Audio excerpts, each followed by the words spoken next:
Welcome back, everybody. So we went to this jump point and then we just flew over here. So let's give this area a look around. Ooh, Discovery slow rings. This planet's rings are not too unusual, although their orbit velocity is lower than their mass density would predict. Curious. Well, let's scan it and see. Discovery needle rings. The ice crystals in the planet rings are formed onto a thin needle-like structure, possibly in response to the same electrostatic forces that sometimes produce spoke effects. Awesome. Alright, son. Do you have any discoveries for me? No discoveries from this sun.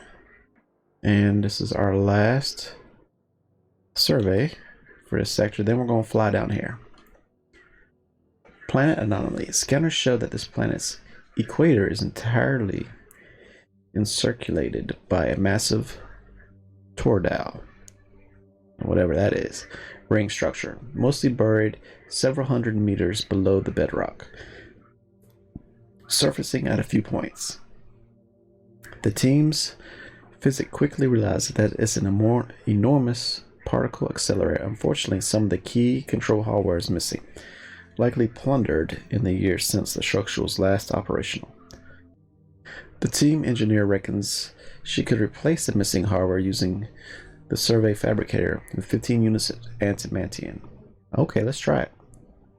After a few hours' work, the engineer was able to reconstruct the missing elements. Shortly after firing the system up, the team is able to gather some very interesting high-energy physics data from the machine.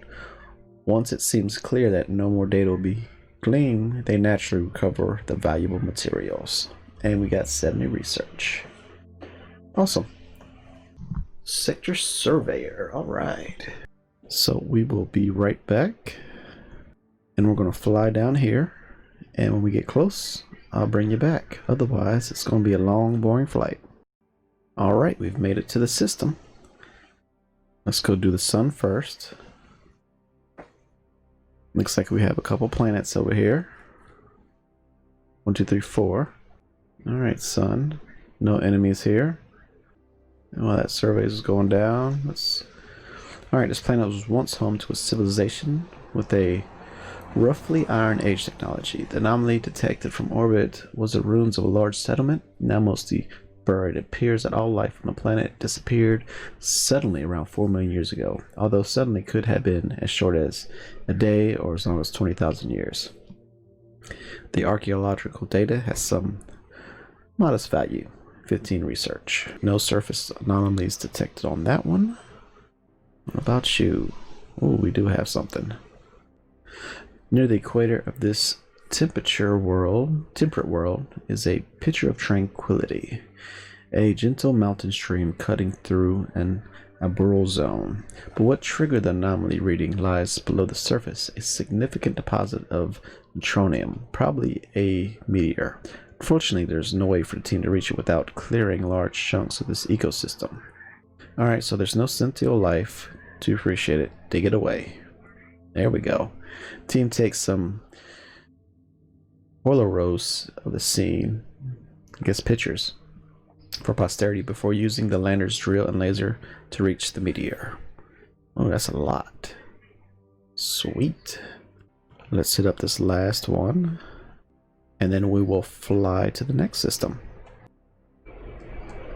Oh. And that was it for this one. The temperate planet is covered with spongy, peat-like topsoil at all but the highest elevations, which made landing at most locations impossible. For some reason, the materials seem to push certain materials, including titanium, to the surface. 34 titanium, I'll take it. Alright, so the next place we're going to fly is right here to this White Dwarf. So we're going to fly to this White Dwarf right here. So we'll bring you back because we're just going to fly straight. Alright, we're heading into this little area with the star. So let's start surveying. Ooh, we got some enemies too. No surface detected. Let's take out these enemies first. Oh, they're just little. They're just little bitty things. Let's see how fast we can take them out. Bam! Look at that. So fast. They don't stand a chance against my ship. Oh, I forgot to show y'all the armor last time too. Let's go hit up that sun. Alright, planet anomaly. Rising ocean levels have erased most evidence of this planet's civilization. Atop a high plateau, a slowly corroding radio telescope array is one of the few remaining artifacts. Civilization's tech level suggests that there's probably not much to learn here, but the array contains some useful minerals. Let's try to restart it. It takes some engineering effort to come up with a power supply compatible with the old telescope, but eventually the team restarts the system. The only technical data recovered are some very out-of-date orbit observations of little value. There's a confusing document fragment that talks about trying to track something that has passed through the ears of Maiar into the great nothing. It's unclear what could mean. Perhaps the universal translator has gotten confused by corrupted data. Maybe. Who knows? Let's check out this planet right here. I know we're off the beaten path, but hey, sometimes you gotta go off-roading. Okay, these ruins are yet another temple of the fallen god. Yep, same picture. Once again, the team carefully searches the room for clues of hidden redoubt of the fallen gods. One tripglyph shows routes of a fanciful sailing vessel on a dark sphere. The dark sphere represents a planet. The team has a pretty good sense where the vessel landed, but still no clue where that planet may be. Okay. Survey is complete of that planet. Let's go hit up one more. Ooh, look at this one. Gas giant R class. No anomalies detected. Looks like we have a friend down there. So let's go see our friend. See what he's got to say to us. Hello again, friendly. Here we go. We have some questions about this region of space. Sentinels. They are a curious race. If that is what they are, they patrol various regions of space. Sometimes they hail you, conduct some scans, and then they're off. They seem harmless. Most difficult race. Yep, we've talked about that. And we got nothing about this. I'd like to trade with you. Close. We're out of here. Alright, our next stop is the yellow main sequence. So we'll bring you back when we get there. Alright, so while flying around, there's something right there. Well, let's set up this yellow main sequence first. Ooh, and we got enemies. Alright, like any star system. Oh. What are these? Whatever they are, they're going down. So we have lots of armor on our ship. Come on, get him. He's down. Let's take off our turbos for now. Oh, these are sentinels. Oh, look at all them resources. Sun has nothing. Now we start scanning. Turn our turbos back on. Okay, we got something here. So after we do this system, another lifeless moon-like planetoid. Like the last one, it has some small deposit of platinum scattered around the impact crater. Awesome. We'll go to the left over there next. Look at all these suns and stuff to explore. Lots of stuff. So let's head south and then we'll head back around. So much stuff to explore. Scan this Jubilee Discovery super bubbles. Periodically massive bubbles helium breach the surface of this gas giant, some larger than Earth. It's not clear what phenomenon causes this. Alright, well, doesn't matter to me what caused it. So we're moving on. We got our research points. No anomalies. Okay, moving on. Oh, don't go in there. Scanning. Class A3 planet. The anomaly turns out to have been the scanner automatically flagging the location as a colonized candidate. It has abundant fresh water, comfortable temperature, and a breathable atmosphere, which the survey team leader described as fresh and invigorating. Unfortunately, Elevated radiation levels make it too dangerous for long-term habitation. After delay due to a broken landing strut, typical, the team returns to the ship looking refreshed and relaxed. Alright, here we go. We are heading over here to see what this beacon is. Look how bright that light is. Shouldn't take us long to jump one sector. We got the best engines we can get right now. And look at how many more suns popped up. Holy Jesus. I got wormholes to explore. Alright, let's start with this thing over here. This looks pretty close. And no surface anomalies. Next thing is this we just saved. Ooh, discover pulsar. Those beams interacting with the acceleration disk are really giving us front row seat to high energy neuron. Ooh, it hit me. High energy neuron physics. I guess probably shouldn't. Something. Missed it. But we got research points. Got another warp bubble here. And let's see what's on this planet's surface. From orbit, a blinking array of lights is visible, flashing out a series of mathematical patterns. After splashdown, the team discovers that these patterns are being generated by colonies of bioluminescent organisms. The team's xenoculture expert has a bright idea of connecting the lander's camera and landing lights to the universal translator, allowing a communication with these biomes. The biolumes have spent the past 2 centuries trying in vain to communicate with this great pulsing light that regularly measures time and bombards their oceans with life-giving gamma rays. While disappointed that the survey team are not emissaries from the pulse, they readily agree to a friendly exchange of information. They are remarkably sophisticated culture, considering that they have never developed a single tool. Their mathematics and physiology could be taught at Starcom Academy. Alright, so we need to head south. Here we are. Is this the planet?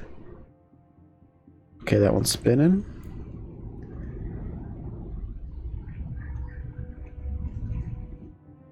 And while they're going down, I need to move out the way of this thing. During the brief intermission between bursts of the spinning pulsar, the team hurriedly investigates a cluster of artifact debris.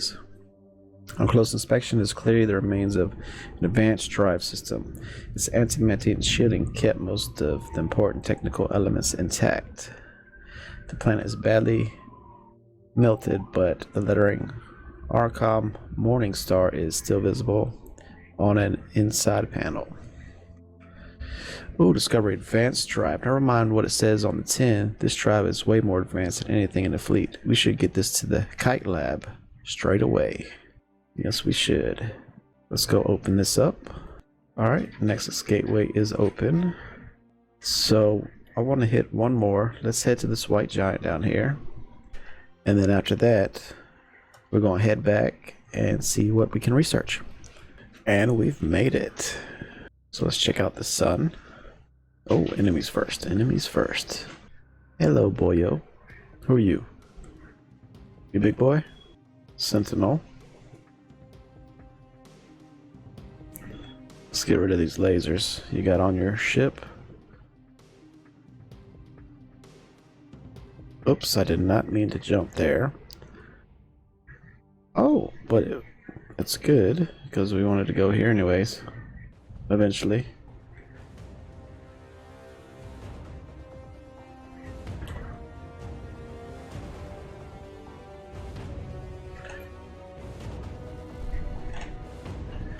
Alright, who else is here? Want some of Hollywood Jones?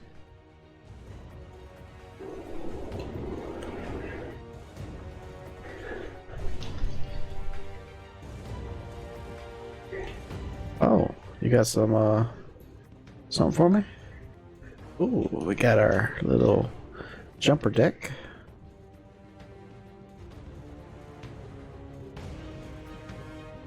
Bam. Alright, let's explore this system. And then we'll jump back through the wormhole and explore that system. Anything here? No. It's okay. So there's an unscanned planet by that. Oh, okay. We would be like to make another exchange. How about some field alignment? Thank you. While we already have excellent understanding of this principle, information provides have used for enhancements. Now we share some of what we know with you.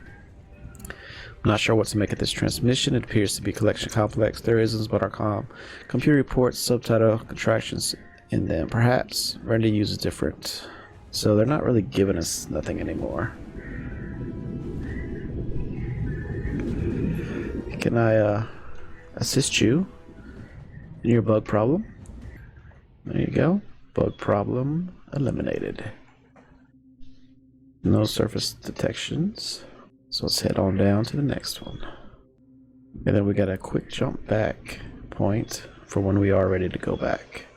So we'll scan this section and the one we just came from. And then we'll head back. Alright, what we got at this planet? Scattered over a wide area on this rocky dead world, a number of large artifacts. Most seem to be broken fragments. Inert and inscrutable on their own. One still seems functional. As the team approaches it, it emits a warm glow. It has no obvious controls, save for 2 open canisters and an empty area suggesting a receptacle. The team engineer speculates that the device takes 2 materials as inputs and outputs another. The size of the canister reveals the quantity of the inputs, 30 units. Trace around their opening suggests that the device expects uridium, gold, and neutronium. So let's put gold in one, and let's put gold in the other one. Strange material. The transition metal is of unknown island of stability. Way out the pre-react number 158, a new record. The machine swallows the provided resources. A few seconds later, outputs a quantity of shimmering metal. Alright, the engineer guesses that this transmutation process consumed a great deal of whatever the machine uses as fuel, and it's almost spent. Let's use the machine again. Let's put in neutronium and gold. We need to remember that recipe. Machine swallows the provided resources. A few seconds later, outputs quantity of antimate. Alright, machine glow seems what diminished. Engineer guesses transmission process can whatever machine uses fuel. So let's try Yaman and Yaman. Okay. Glowing when this fades, now it's just another one of those mysterious dead artifacts that are in the landscape. Great. You used that up. But we got some good processes out of it. I don't think I touched the sun on this one. So let's go do that before we hit that last planet. Alright, sun's been touched. No anomalies. And bam, we need to hit this one down here. The signal that just barely tripped the anomaly sensor is a cylinder made of petroleum alloy drilled into the underlying bedrock. On the top, etchings of an alien language are still clearly visible thanks to the metal strength. The universal translator is able to make a partial translation. Planet survey benchmark designer Gold and Jester 3, habitality rating 0.2 from Gold and Jasper from Nest Westpool. Judging from the various erosion indication in the nearly indestructible matter, it has probably been here for several centuries and won't be missed. No, it won't.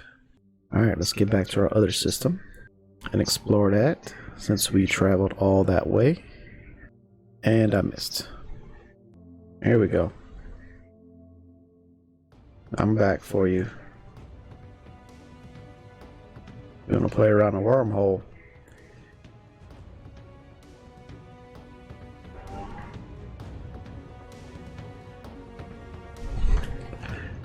Turn off my boosters. Ooh. Unidentified vessel. You're not transmitting with the recognized treaty group identifier. Alright, so what do we want to say? Take commander of Eliminator of Starcom. You are strangers. We are strangers in this region space. Alright, we are representative of Starcom. We seek peaceful exchange of ideas and goods.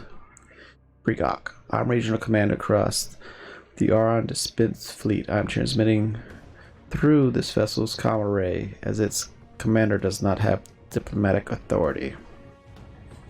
As an unaffiliated vessel, you are ordered to pay transition fee of 10 trillion and depart this region. Failure to do so may force a military response from us. No. You have been warned. Okay. I mean, if you want to die, I mean, I can take you out. With your little jumpers. You want to jump around? It ain't gonna help you. Thank you. I collected all your taxes. Ooh. It's another little thing right there. Okay, Discovery. White supergiant. This enormous white giant star has much lower temperature than its spectrum indicates. Time to update the Hertzsprung-Russell diagram again. Alright, let's go get these star. Oh.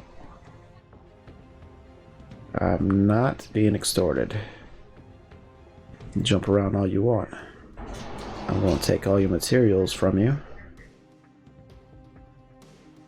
Yeah, go ahead and circle me. How you like them rain of bullets? I like them. Alright, what else we got in the sector to check out? Planet behind us and a planet in front of us. So let's do it. Another triangular artifact. Apart from the setting, it seems identical to the one previously encountered. This time the team is careful not to touch the artifact as they examine it and its setting. Carved into the dais, they find a warm message in Starcom standard. At first, we were optimistic, but as the days turned into months, we began to lose hope. Seems likely now that our shipmates aren't coming. Maybe they're 1,000 light years away, perhaps they're all dead. When we arrived, we found ourselves next to this artifact, just like the other one, but no amount of prodding would reactivate it. Eventually, we erected this stone dais, and the optimist's belief that there was somehow a necessary part of its functioning, still nothing. If a member of Starcom even finds this, know that we haven't suffered here. The climate is good, and with our survey kit, we were able to identify diverse edible flora and fauna. Only our regret is not learning the fate of a fellow crew aboard the Eliminator. What? A thorough search of the area reveals there remains a small settlement by the lake. Skeletal remains of half-dozen adult humans are detected in a nearby cemetery. So that was a teleporter, huh? Interesting. Very interesting. Alright, so I might just wait here for that next cycle of that comet. There we go. Discovered yellow comet. The self-illuminating yellow color of this comet seems to come from a novel phenomenon related to the Casimir effect generated between the outgassing particles. Alright, we got one more planet to explore and catalog. And no anomalies. So let's head on back. We've got lots more to explore and to see, but it's time to get back and spend these research points. How many we got? 1,000. Maybe we get some better guns. Get some more weapons on our stuff. Who knows? Oh, just come up out of nowhere, huh? Don't run from me. That's right, give me all your loot. Look at all that. They give good loot. I need to come harvest them more often. And our black hole. And we missed it. And maybe next time we'll continue back on our path. I don't know yet. We are way down here. There's my home planet right here. Did I overshoot this thing? I did. Oh great, there's people that need to be dealt with. Too far away. Maybe he'll come back. Oh, thought I had you.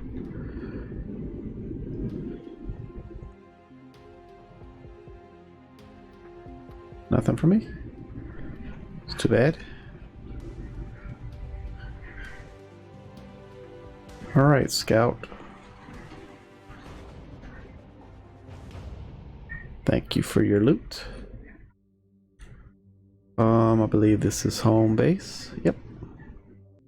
Is our little starship station getting bigger? I don't know. Might be. What new messages do we got? Anyone with equipment or goods containing more than 1 kilogram of titanium must submit it for resource recovery. All exceptions must be approved in writing by Cedar Price. Deck 3, no hydropods temporarily closed due to hull damage. Alright, read that. How do you like our new digs? The entire engineering team has been in vacuum suits for days getting Kite Station battle ready. I'm pretty sure no one has used the phrase new digs in like 1,000 years. How are you? Not bad. If you had engines, you could give Eliminator a run for its money. Fortunately, Kite Station was never engineered for more than orbit maneuvering. We'd need dozens of ships to evacuate the entire population. Anyways, thanks to you, we're in better shape if the Sentinels come knocking. Was there anything else? Yep, could use more crew. Everyone's excited to join your crew. We're all counting on you. And then morale, not too bad. My people hear that your crew's hopeful, and that makes them hopeful. Nope, still looking for the sample. You haven't checked the pottery. And you've got nothing for me. Now the fun stuff. Research. Engines can't go any faster. Don't care about maneuvering. Don't care about missiles. Weapons. We could buy some defense. Don't really care about that because I have armor. But what I could use is range. Complete. And more range. Bam. What's this plasma venting? Oh, it increases the fire rate. Decreases energy consumption. Don't need that right now. But let's do fire rate. More fire rate looks good. Oh, research complete. What I did want to research, comet detection. Detects the presence of comet debris within 2000 AU. Research complete. And let's do battle ready systems. There we go. So now we're battle ready. And let's go to our shipyard. We got survey, we got reactors. Do we need more armor or plasma turrets? I think we may need more turrets. Not enough. Need more titanium. Wow, if we put another turret up there, that would be crazy. But that's it for now. Thanks for joining me, and we'll be back for more exploring next time.